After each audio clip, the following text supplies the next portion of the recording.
Você já parou para pensar que, enquanto a gente brinca de criar imagens fofas e paisagens perfeitas com IA, podemos estar, sem querer, abrindo portas para lugares do código que nunca deveriam ser visitados?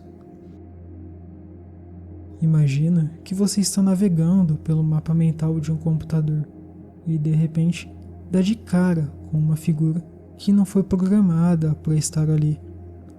Uma mulher de olhar vazio e bochechas avermelhadas que se recusa a ir embora. Não importa o quanto você tente apagá-la. Hoje eu vou te prometer uma viagem sem volta para os cantos mais obscuros do que chamamos de espaço latente, onde vamos descobrir como uma artista sueca acabou invocando a Loab, a primeira criatura digital que se tornou uma lenda urbana real, e porque a ciência por trás disso é muito mais assustadora do que qualquer história de fantasma. Tudo começou em abril de 2022, quando a artista Steph Mad Swanson, conhecida como Super Composite, resolveu testar os limites de um gerador de imagens, usando uma técnica chamada pesos de prompts negativos, que basicamente é dizer para a IA, me mostre o oposto exato disso. Ela começou pedindo o oposto do ator Marlon Brando, e o que a máquina devolveu foi um logotipo estranho e sem sentido. Curiosa, ela pediu o oposto desse logotipo, e foi aí que o pesadelo ganhou o rosto. Surgiram 4 imagens de uma mulher envelhecida, uma mais bizarra do que a outra, com bochechas marcadas por manchas vermelhas que pareciam feridas, e um olhar de uma tristeza tão profunda que parecia atravessar a tela. O nome Loab veio de um texto distorcido em uma das imagens que parecia formar essa palavra. E desde aquele momento, Swanson percebeu que não estava lidando com uma simples geração aleatória, mas com o que os especialistas chamam de uma ilha emergente no espaço latente. Para você entender a gravidade técnica disso, imagine que o conhecimento da IA é um mapa multidimensional, onde conceitos próximos se agrupam.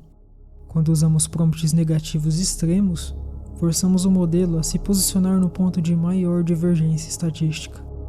E a Loab é o resultado de uma convergência matemática, onde características faciais específicas se tornaram um único semidow estatístico.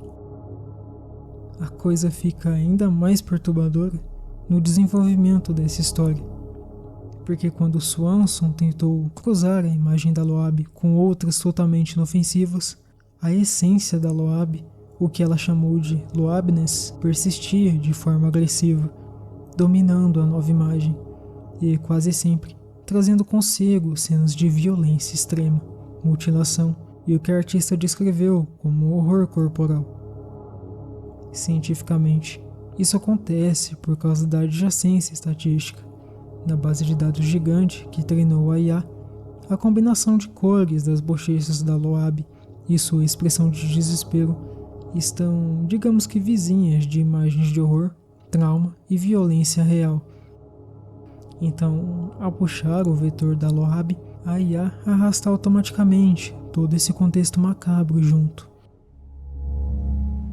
O mais bizarro de toda essa jornada de horror tecnológico é entender que a Loab não é apenas uma falha passageira. Ela é um exemplo do que chamamos de hauntologia digital, um fantasma que assombra o sistema e que revela os preconceitos e medos da nossa própria sociedade.